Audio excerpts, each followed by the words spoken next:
નમસ્કાર, આપ જોઈ રહ્યા છો જેકેએસન્યૂઝ ગુજરાતી. વાત તો કેશોદની. કેશોદમાં અંડર બ્રિજના ચાલતા કામમાં શ્રમિક પડી જતા મોત નીપજ્યું છે.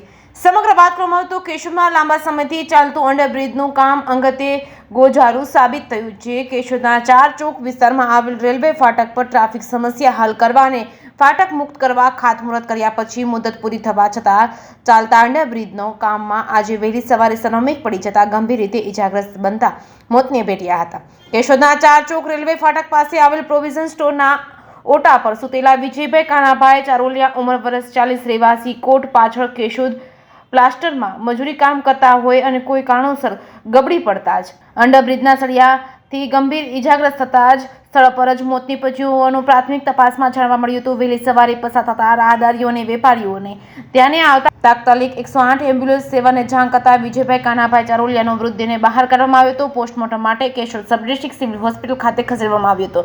કેશોદ પોલીસ દ્વારા વધુ તપાસ હાથ ધરવામાં આવી હતી. કેશોદના 4 ચોક વિસ્તારમાં વહેલી સવારે બનેલી ઘટનાના સમાચાર વાયુ વેગે પ્રસિદ્ધ થતા જ ટોળે ટોળા ઉમટી પડ્યા હતા. કેશોદના 4 ચોક વિસ્તારમાં ચાલતા અંડરબ્રિજના કામમાં વહીવટી મંજૂરીના વાકે કામ ખોભરે પડ્યું છે. ત્યારે આજે એક નિર્દોષ શ્રમજીવીએ જીવ ગુમાવતા ગોજારો પુરવાર થયો છે.